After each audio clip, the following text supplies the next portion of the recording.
ఇంతటి గొప్ప అవకాశాన్ని కల్పించిన మన కనతండ్రి అయిన దేవునికి, మన ప్రభు అయిన యేసుక్రీస్తు వారి పేరిట కృతజ్ఞతాస్తుతులు చెల్లించుకుంటూ తండ్రి అయిన దేవుడిని ఆరాధించడానికి చేరి వచ్చిన ప్రియ సహోదరి సహోదరులకు అందరికీ మన రక్షకుడైన యేసుక్రీస్తు వారి పేరిట నా హృదయం దేవుని రాజ్యమును గూర్చిన సత్యం అనే అంశాన్ని మనం ఆలోచించాం. మనము ఆయన రాజ్య నివాసులమైతే ఆయన రాజ్య నివాసులు ఎలా ఉంటారు, అలాగే ఆయన రాజ్య నివాసులైన వారు ఏం చేయాలో, వీటినన్నింటినీ కూడా అనేక భాగాలుగా మనం ఆలోచించుకుంటూ వచ్చాం. ఆయన రాజ్యంలో ప్రవేశించాలి అంటే ఒక క్రమాన్ని ఆయన ఏర్పరిచాడు. ఆ క్రమం ప్రకారంగానే ఆ రాజ్యంలోనికి మనం ప్రవేశించాలి. రాజ్యం అంటే ఏంటో, రాజ్యానికి ఉన్న పేర్లు ఏంటో, ఇవన్నీ కూడా ఆయా భాగాలను మనం ఆలోచించాలి. దేవుని రాజ్యము అనగా క్రీస్తు సంఘము అని మనకు బైబిల్లో స్పష్టంగా తెలియజేశారు. అయితే దేవుని నిత్య రాజ్యం అనేది మరొకటి. దేవుని రాజ్యము అలాగే దేవుని నిత్య రాజ్యం. దేవుని రాజ్యము అనగా క్రీస్తు సంఘం, అది ఈ ప్రస్తుత కాలంలో మనకు కనిపిస్తున్న క్రీస్తు సంఘం. ఈ క్రీస్తు సంఘం అనేది 2025 సంవత్సరాల క్రితము స్థాపింపబడింది. అనగా యేసుక్రీస్తు వారు చనిపోయిన తర్వాత తిరిగి లేచారు. తిరిగి లేచిన తర్వాత 40 ఏళ్ళు శిష్యులకు ఆయన కనిపించాడు, వారితో ఉన్నాడు. ఆ తర్వాత ఎప్పుడైతే ఆయన వెళ్ళిపోయిన తర్వాత వచ్చిన ఒక పండుగ, అదే పెంతెకొస్తు పండుగ. ఆ పెంతెకొస్తు పండుగ దినమున స్థాపింపబడినదే క్రీస్తు సంఘం. అయితే దీనికి ఉన్న మరో పేరే దేవుని రాజ్యం. అది క్రీస్తు సంఘముగా పిలువబడుతుంది. నిత్య రాజ్యం అనే దానికి కూడా ఒక పేరు ఉన్నది. అదే ఏంటంటే పరలోక రాజ్యం లేక నిత్యత్వం. ఈ భూమి మీద ఉన్న క్రీస్తు సంఘములోనికి ప్రవేశించడానికి ఒక ఫార్ములా ఆయన పెట్టాడు, ఒక క్రమాన్ని ఆయన ఏర్పరచాడు. ఎవరైతే ఈ క్రమాన్ని పాటిస్తారో వారు మాత్రమే రక్షణను సంపాదించుకున్నారు. ఈ రక్షణ విషయంలో కూడా మనం ఆలోచిస్తే రక్షణలో కూడా 2 విధాలుగా మనకు ఉన్నాయి. ఒకటి బాప్తిస్మము తర్వాత తీసుకున్న రక్షణ అయితే, ఆ రక్షణ ద్వారా మనము క్రీస్తు సంఘంలోనికి ప్రవేశించగలం. ఇక పరలోక రాజ్యంలోనికి మనం ప్రవేశించాలి అంటే నిత్య రక్షణ అనేది మనకు అవసరం. రక్షణ ఉంది, అలాగే నిత్య రక్షణ ఉంది. దేవుని రాజ్యం అనే క్రీస్తు సంఘము ఉంది, నిత్య రాజ్యము అనే పరలోక రాజ్యము.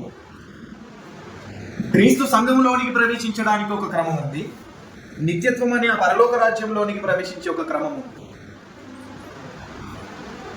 నిత్యత్వం అనే పరలోక రాజ్యంలోనికి ప్రవేశించాలి అంటే ఇంతకుముందు మనం ఆలోచించినట్టుగా ముందుగా దేవుని రాజ్యముగా పిలువబడుతున్న క్రీస్తు సంఘంలోనికి మనం ప్రవేశించాలి. క్రీస్తు సంఘంలోనికి ప్రవేశించకుండా పరలోక రాజ్యంలోనికి ప్రవేశిద్దాము అనుకుంటే అది మన బుద్ధిహీనత అవుతుంది, అది మన అమాయకత్వం అవుతుంది. మరి మీరు ప్రశ్నించవచ్చు, మీలో ప్రశ్నలు కొట్టవచ్చు. క్రీస్తు సంఘము అంటున్నారు, మరి మిగతా సంఘాలన్నీ ఏమవుతాయి అండి అంటే, క్రీస్తు సంఘములోనికి ప్రవేశించిన వారు మాత్రమే ఆ నిత్యత్వం అనే పరలోకంలోనికి ప్రవేశించారు. మిగతా వారు ఏమవుతారో వారి విజ్ఞతకి మనం విడిచిపెట్టగలం, వారి యొక్క ఆలోచన విధానానికి మనం విడిచిపెట్టగలం. దేవుడు వారి పట్ల ఎలాంటి తీర్పు తీరుస్తాడో ఆ దేవుడికి విడిచిపెట్టగలం. కానీ యాజ్ పర్ రూల్ ప్రకారంగా మనకు తెలియజేసిన విషయం ఏంటంటే, బైబిల్లో వ్రాయబడిన సత్యం ఏంటంటే, ఎవరైతే క్రీస్తు సంఘంలోనికి ప్రవేశిస్తారో వారు మాత్రమే నిత్యత్వంలోనికి ప్రవేశిస్తారు. ఎందుకంటే క్రీస్తు సంఘము అనేది పరలోకం యొక్క ఛాయారూపం. క్రీస్తు సంఘం అనేది ఏంటంటే పరలోకం యొక్క ఛాయారూపం. పరలోకంలో ఉండే అట్మాస్ఫియర్ ఏదైతే ఉంటుందో, అక్కడ ఉండే వాతావరణం ఏదైతే ఉందో, అక్కడ ఉండే ఆ పరిశుద్ధ ఆ నేచర్ ఏదైతే ఉందో, అది క్రీస్తు సంఘంలో కనిపిస్తుంది. అయితే క్రీస్తు సంఘంలో ఎవరైతే ఉన్నారో వారిలో కూడా అదే వాతావరణం ఉంటుంది. వారిలో కూడా అదే నేచర్ ఉంటుంది. పరలోక రాజ్యంలో ఏదైతే స్వభావం కలిగిన దేవుడు ఉన్నాడో, యేసుక్రీస్తు వారు ఉన్నారు, పరిశుద్ధాత్మ దేవుడు ఉన్నారు, అలాగే మనము కూడా అదే స్వభావం గల వారిగా ఉంటాము ఎప్పుడైతే క్రీస్తు సంఘంలో ఉంటాము. కాబట్టి క్రీస్తు సంఘంలోనికి ప్రవేశించని వారు నిత్యత్వంలోనికి ప్రవేశించడం చాలా కష్టం. అయితే ఈ క్రీస్తు సంఘంలోనికి ప్రవేశించడానికి ఆయన ఒక ఫార్ములా పెట్టాడు, ఒక క్రమాన్ని ఆయన ఏర్పరిచాడు. మనము రక్షణ పొందుకోవాలి. రక్షణ పొందాలి అంటే ఏం చేయాలి? మనము రక్షింపబడిన వారిగా ఉండాలి. రక్షణను సంపాదించుకోవాలంటే ఏం చేయాలి అని మనం ప్రశ్నిస్తే మనం బాప్తిస్మం తీసుకోవాలి. ఏంటి? బాప్తిస్మము తీసుకోవాలి. మరి బాప్తిస్మం తీసుకోవాలంటే ఏం చేయాలి? బాప్తిస్మం తీసుకోవాలంటే ఏం చేయాలి?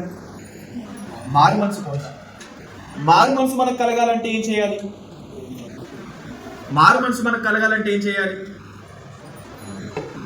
మనము వాక్యమును వినాలి. అంటే ఏ వాక్యాన్ని వినాలి?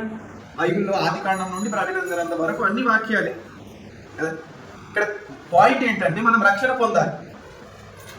మరి ఏం వింటే మనం రక్షణ పొందగలం? ఏం వింటే మనము రక్షణ పొందుకునే అంత ఆ పొజిషన్కి మనం వెళ్ళగలం అంటే మనము రక్షణ సువార్తను వినే వారిగా ఉంటాం. ఏది పడితే అది వింటే మనం రక్షణ సంపాదించుకోవడం కష్టం. ఏదైతే తెలియాలో అది తెలియకుండా, ఏదైతే మనకు అర్థం కావాలో అదే అర్థం కాకుండా బాప్తిస్మము తీసుకున్నంత మాత్రాన మనం రక్షణ పొందినట్టు కాదు. ఒక క్రమాన్ని ఆయన పెట్టాడు. యేసుక్రీస్తు ద్వారా తండ్రి అయిన దేవుడు తన రాజ్య సువార్తను ఆయన మన కొరకు తెలియజేయడానికి యేసుక్రీస్తు వారు భూమి మీదకి వచ్చారు. యేసుక్రీస్తు వారు ఆయన శరీరధారిగా భూమి మీదకి రావడానికి గల ఒక కారణం ఏంటి అంటే ఆయన రాజ్య సువార్తను మనకు తెలియజేయడానికి ఆయన భూమి మీదకి వచ్చాడు. అలా ఆయన రాజ్య సువార్తను మనకు తెలియజేసి ఎవరైతే యేసుక్రీస్తు వారి మాటలను విని గ్రహిస్తారో వారు మాత్రమే మారు మనసును పొందుకుంటారు. ఎవరైతే మారు మనసు పొందుకున్నారో వారు మాత్రమే అవునండి నేను పాపం చేసిన వాడను, నేను చేసిందంతా కూడా పాపమే అని ఒప్పుకుంటారు. అలా ఎవరైతే ఒప్పుకుంటారో వారు మాత్రమే ఏమవుతారు అంటే బాప్తిస్మం తీసుకునే అర్హత గల వారిగా ఉంటారు. అలా ఎవరైతే బాప్తిస్మం తీసుకుంటారో వారికి మాత్రమే రక్షణ అనేది వస్తుంది. ప్రతి పాపంలో నుండి మనలను పవిత్రంగా చేసేదే ప్రభు యొక్క రక్తం. అలా ప్రభు యొక్క రక్తము మనల్ని కడగాలి అంటే ఆయన చెప్పినట్టుగానే ప్రతిదీ మనం చేసుకుంటూ వెళ్ళాలి. అయితే వినుట వలన మనకు విశ్వాసం కలుగుతుంది. అక్కడ మనకు తెలియజేసిన విషయం కూడా ఏంటంటే పౌలు గారు ఏది పడితే అది వినేస్తామేమో, విశ్వాసం కూడా ఏ మాటలు వింటే ఆ మాటల వలన వచ్చేస్తుందేమో అని భ్రమపడతారేమో ఒక ఆలోచనతో పౌలు గారు స్పష్టంగా తెలియజేశారు. ఏమని అంటే వినుట వలన విశ్వాసం కలుగును కాగా క్రీస్తును కూర్చిన మాట వలన కలుగు. ఏది పడితే అది వింటే విశ్వాసం అనేది కలిగేది కాదు. ఎవరిని కూర్చిన మాట వింటే మనకు విశ్వాసం కలుగుతుంది అంటే క్రీస్తును కూర్చిన మాట వింటేనే మనకు విశ్వాసం అనేది కలుగుతుంది. అంటే సువార్త అనేది ఏదైతే ఉందో అది యేసుక్రీస్తు వారు తీసుకొని వచ్చారే దాన్ని మనం వినాలి. ఆ విన్న దాన్ని బట్టి మనం విశ్వాసమును సంపాదించుకోవాలి.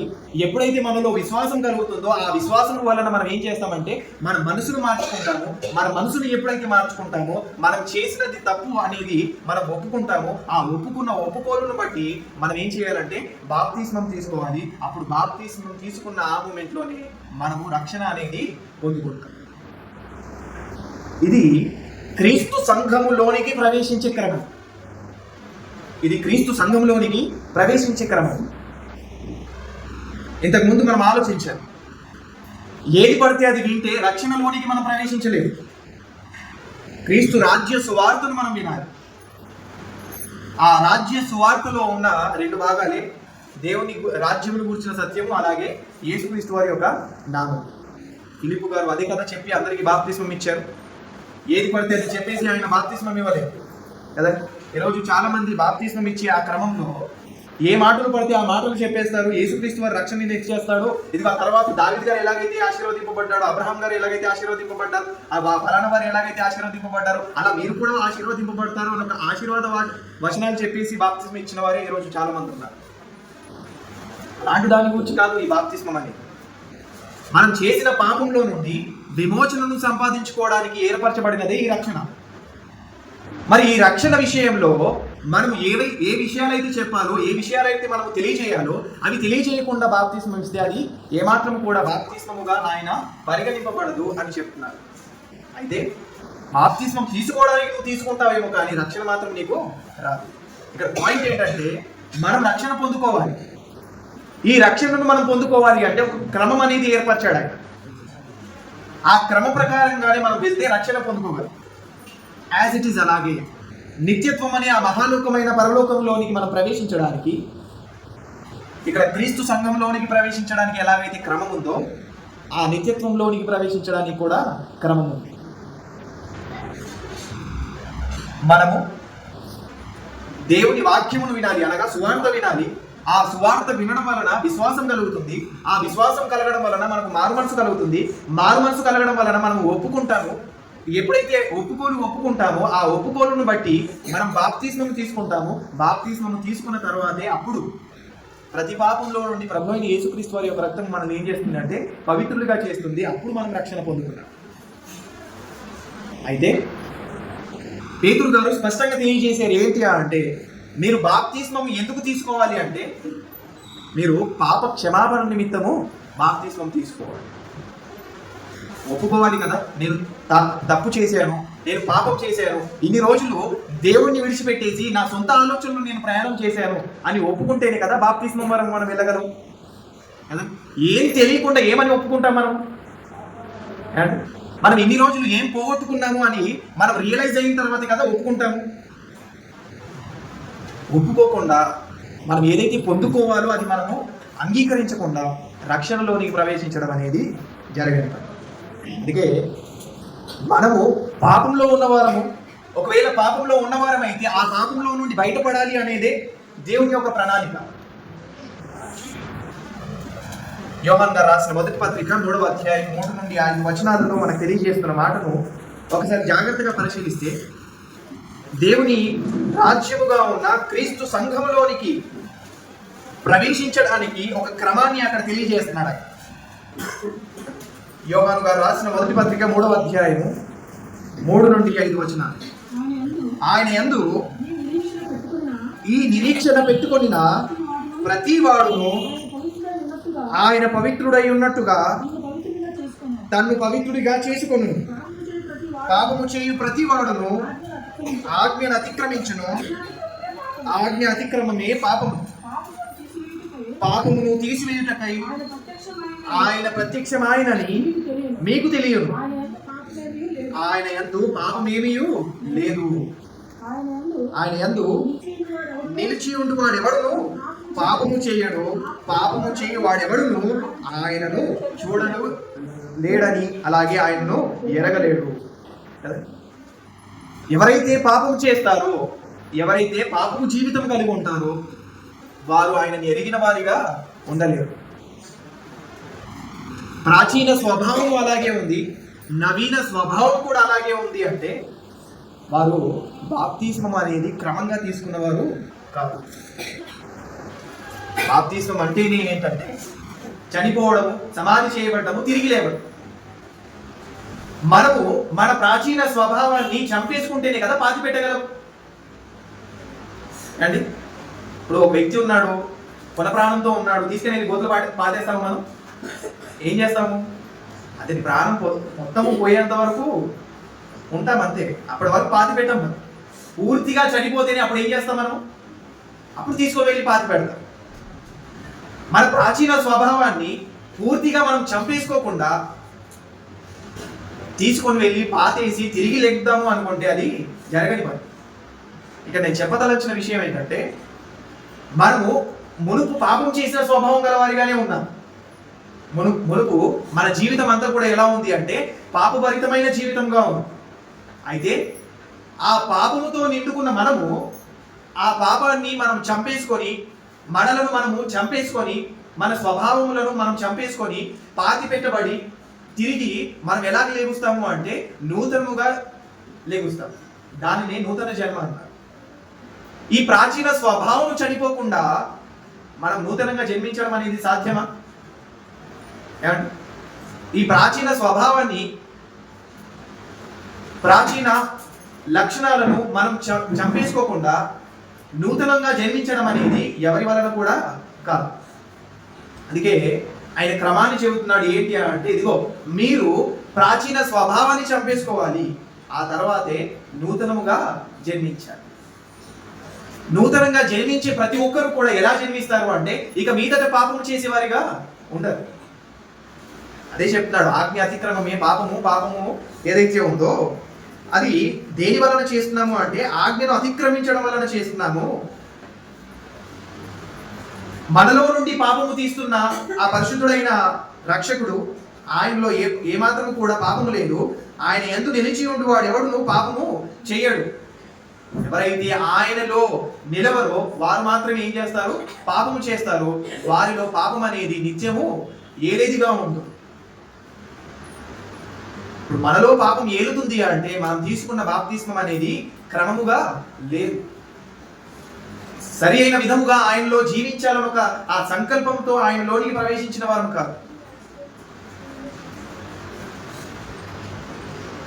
ఆదిమ అపోస్తలులు అలాగే క్రైస్తవులు బాప్తిస్మము తీసుకున్న తర్వాత పలానా చోట వారు పాపం చేశారండి అన్న దాఖలాలు ఎక్కడ కూడా మనకు కనిపించవు. ఎందుకంటే వారు ప్రాచీన స్వభావాన్ని విడిచిపెట్టేసి నూతనంగా జన్మించారు. ఆ నూతన జన్మను పొందుకున్న వారు దినదినము వారు నూతన పరచబడుతున్నారు. అలా ఎవరైతే ఆ ఆలోచనతో, ఆ సంకల్పముతో దేవుని యొక్క సంకల్పంలోనికి ప్రవేశిస్తారో వారు మాత్రమే ఇక ఎన్నడూ పాపం చేయరు. 5వ వచనం చివరి మాటగా మనం ఒకసారి చదువుతాం. 5వ వచనంలో, పాపమును తీసివేయుటకై ఆయన ప్రత్యక్షమాయెను, మీకు తెలియదు. ఆయన యందు పాపమేమీ లేదు. ఆయన యందు నిలుచుండు వాడెవడును పాపము చేయడు. పాపము చేయువాడెవడును ఆయనను చూడను లేదు, ఎరగను లేదు. పాపము చేసేవారికి క్రీస్తు యొక్క ఔన్నత్యం అర్థం కాదు. పాపము చేసేవారికి క్రీస్తు యొక్క గొప్పతనం ఏంటో అర్థం కాదు. పాపము చేసేవారికి ఆయన గొప్పతనం అర్థం కాలేదు అంటే, పాప స్వభావం కలిగిన వారికి ఆయన యొక్క గొప్పతనము అర్థం చేసుకునే మనసు గలవారిగా లేరు అంటే వారు బాప్తిస్మం ఎలా తీసుకోగలరు? వారికి మారు మనసు అనేది ఎలా కలుగుతుంది కదా? క్రీస్తును గూర్చిన మాటే వారికి వినిపిస్తే మారు మనసు కలుగుతుంది. కానీ ఆ వినే విషయంలో ఆయన చెబుతున్నాడు, ఇదిగో మీరు వినుట మట్టుకు విందురే కానీ గ్రహింపనే గ్రహింపరు. వినడం అనేది కేవలం పనిగా పెట్టుకుంటే కాదు, ఆ వినడం కూడా ఎలా వినాలి అంటే గ్రహించే అంత గొప్పగా మనం వినాలి. వినుట వలన విశ్వాసం కలుగుతుంది. ఎప్పుడో తెలుసా? మనం గ్రహించినప్పుడు విశ్వాసం కలుగుతుంది. ఇప్పటి వరకు మనలో విశ్వాసం కలగదు.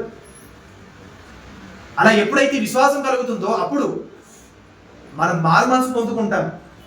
ఏదైతే మారు మనసు మనకు కలిగిందో ఆ మారు మనసును బట్టి మనం ఏం చేస్తామంటే మనం చేసిన ప్రతి పాపాన్ని ఆయన ఎదుట ఒప్పుకుంటాం. అలాగే మనం ఏమని ఒప్పుకుంటామో తెలుసా? ఇక మీదట నేను క్రీస్తు కొరకే జీవిస్తానే కానీ ఈ పాపము కొరకు నేను జీవించాను అని మనం ఒప్పుకుంటాం. ఆ యేసుక్రీస్తు వారే నాకు సొంత రక్షకుడు అని మనం ఒప్పుకుంటాం. ఈ యేసే దేవుడు మన కొరకు పంపించిన క్రీస్తు అని మనం ఒప్పుకుంటాం. అలా ఒప్పుకున్న తర్వాత మనం బాప్తిస్మం తీసుకుంటాం. ఒప్పుకునే ప్రతి ఒక్కరు కూడా ఏమని ఒప్పుకుంటారు అంటే నేను ఇక మీదట పాపము చెయ్యను అని ఒప్పుకుంటారు. కానీ మరలా అదే స్వభావం కనిపిస్తుంది అంటే వారు పాతి పెట్టబడ్డారా? అసలు వాస్తవానికి వారు చంపబడ్డారా? వారి యొక్క ప్రాచీన స్వభావాన్ని వారు చంపేసుకున్నారా? కదా, చంపేసుకోలేదు కాబట్టే పాతి పెట్టబడలేదు. పాతి పెట్టబడలేదు కాబట్టే వారు నూతన జన్మను పొందుకోలేదు. అలా ఎవరైతే కంప్లీట్గా పాతి పెట్టబడతారో, ఎవరైతే పరిపూర్ణముగా నూతన జన్మను సంపాదించుకుంటారో వారి ఇక ఎన్నడూ పాపం చేయరు. కాబట్టి మనల్ని మనం ప్రశ్నించుకోవాల్సిన, పరీక్షించుకోవాల్సిన ప్రాముఖ్యమైన విషయం ఏంటంటే మనలో ప్రాచీన స్వభావమే ఇప్పటికీ ఉంది అంటే మనం నూతనంగా జన్మించిన వారము కాదు. ఆయనను ఎరగని వారు, క్రీస్తుని ఎరిగిన వారు కూడా కాదు. ఆయనను చూడలేదు. ప్రభు దయాళుడని రుచి చూచిన ఎడల మనం ఎలా ఉంటామో తెలుసా? ఆయన ఎలాగైతే ఉన్నాడో అలాగే మనం ఉంటాం. రుచి చూడని వారే ఆయనను విడిచి తిరుగుతారు. రుచి చూడని వారే ఆయనలా జీవించడానికి ఇష్టపడరు. ఆయనలా జీవించడానికి ఇష్టపడడానికి గల కారణం ఏంటంటే ప్రభు దయాళుడని రుచి చూశారు వారు.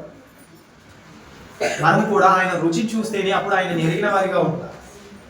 కాబట్టి ఆయన ఎరిగిన ప్రతి ఒక్కరు కూడా పాపము చేయలేదు. వారు ఎప్పుడు కూడా పాపం చేయడానికి సిద్ధపడిన వారు కాదు. అపోస్తలులు ఎవరికైతే మొట్టమొదటిగా బాప్తిస్మం ఇచ్చారో వారు కూడా ఎలాంటి స్వభావం గల వారిగా ఉన్నారు అంటే, ఇక ఎన్నడూ కూడా మేము పాపం చేయకూడదు, మేము నష్టపోయామేమో, కానీ ఆయన నామాన్ని మాత్రం మేము గణపరచాలి. కొట్టిన, తిట్టిన, అవమానపరిచిన, పౌలు గారి గురించి మనకు తెలుసు. అంతకుముందు ఆయన చరిత్ర సౌలుగా ఉన్నప్పుడు క్రైస్తవుడు అన్న మాట అంటేనే ఆయనకి ఏమాత్రం కూడా పడేది కాదు. క్రైస్తవులను అందరినీ కూడా ఆయన ఈడ్చుకొని, స్త్రీ అని లేదు, పురుషుడని లేదు, అందరినీ కూడా ఈడ్చుకొని ఆయన చెరసాల్లో వేసేవాడు. అంటే ఆదిమ క్రైస్తవులు ఎప్పుడు కూడా సుఖంగా ఉన్నవారు కాదు. అడుగడుగున వారికి ఏదో ఒక సమస్య, అడుగడుగున ఏదో ఒక ఇబ్బంది వారికి కలుగుతూనే ఉన్నది. కానీ అయినను వారు క్రీస్తును విడిచిపెట్టిన వారు కాదు. అంటే ఆయనలోనికి ప్రవేశించిన ప్రతి ఒక్కరికి కూడా ఎదురయ్యేదే ఏంటంటే సమస్యలు, ఇబ్బందులు, బాధలు, అవమానాలు, ఇవన్నీ కూడా ఎదురవుతాయి. ఆ క్రీస్తు సంఘం అను దేవుని రాజ్యములోనికి ప్రవేశించే ప్రతి ఒక్కరు కూడా ముందుగానే ఒక నిశ్చయంతో వారు వెళ్తారు, నిశ్చలంతో వారు ప్రవేశిస్తారు. ఎప్పుడు కూడా వారు ఫీల్ అవ్వలేదు కాబట్టి చరస్థిరాస్తులు అమ్మేసి తీసుకొని వచ్చి అపోస్తలుల పాదాల దగ్గర పెట్టేశారు. తర్వాత రోజు ఏమవుతుందో అనేది కూడా వారికి మైండ్లో లేదు.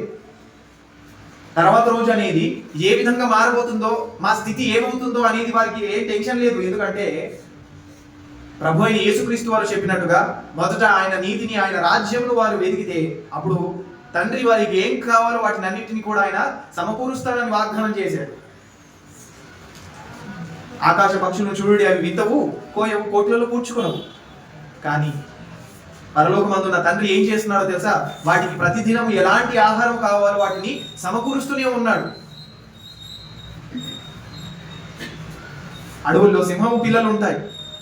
వాటికి ఆహారం అనేది ఎలా కావాలో అనేది ఆయన దగ్గరికి వెళ్తే అప్పుడు వాటికి ఆహారం ఆయన సిద్ధపరుస్తున్నాడు.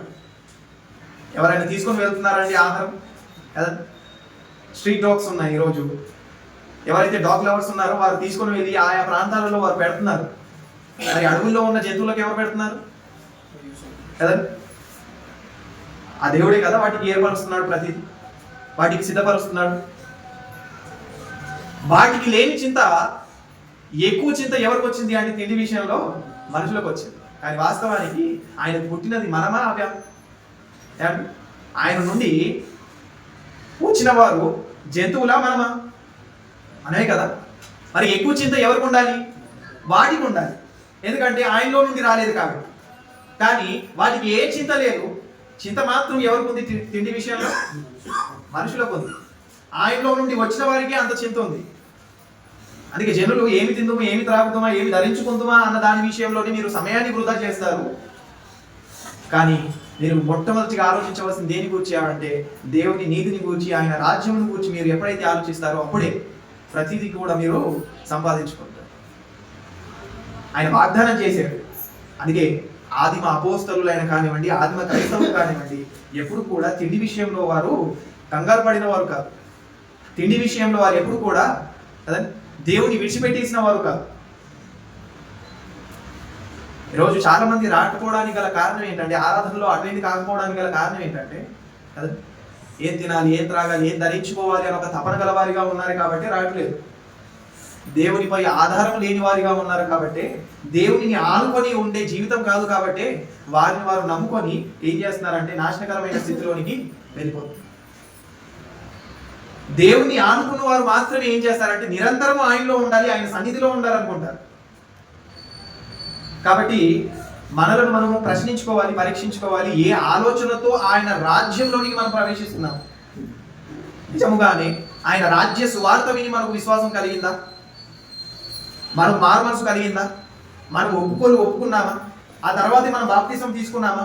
మనం రక్షణను సంపాదించుకున్నామా? కదా, వీటిలన్నింటినీ మనల్ని మనం ఒక్కసారి ప్రశ్నించుకోవాలి. ప్రాచీన స్వభావం కనిపిస్తుంది అంటే, నవీన స్వభావం మనలో కనిపించట్లేదు అంటే మనం క్రమముగా బాప్తిస్మం తీసుకున్న వారము కాదు. కాబట్టి ప్రాచీన స్వభావాన్ని విడిచిపెట్టి నూతన జన్మను పొందుకొని దినదినము ఎవరైతే నూతన పరచబడతారో వారు మాత్రమే ఆయన రక్షణలో ఉన్నవారు. దినదినము నూతన పరచబడ్డం, ఆయన రక్షణలో ఉంటాడు.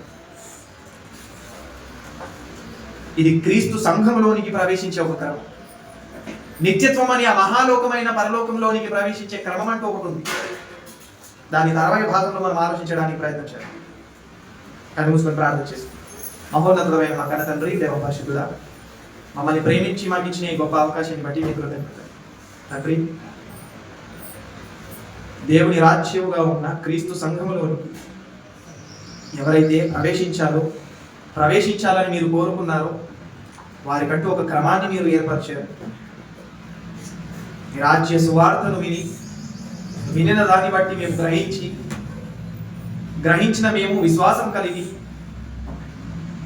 విశ్వాసము సంపాదించుకున్న మేము మారుమనసు పొంది ఒప్పుకొని బాప్తిస్మం తీసుకొని మీ కుమారుడైన యేసుక్రీస్తు వారి యొక్క అమూల్యమైన రక్తము చేత మాకు ఇస్తున్న రక్షణ, ఆ రక్షణ విషయంలో మేము తీసుకోవాల్సిన జాగ్రత్త తండ్రి, వీటినన్నిటిని మేము క్రమంగా తెలుసుకొని మీ రాజ్య నివాసులుగా ఉన్న మేము రక్షణలో లేకపోతే మీ రాజ్య నివాసులము కాదు అని ఎరిగా మేము రక్షణ విషయంలో నిర్లక్ష్యంగా ఉండకుండా మమ్మల్ని మేము జాగ్రత్త పుచ్చుకునే అవకాశాన్ని ప్రతిసారి మాకు కల్పిస్తున్న విధమును బట్టి మరొకసారి మీకు కృతజ్ఞతాస్తుతులు చెల్లించుకుంటున్నాం.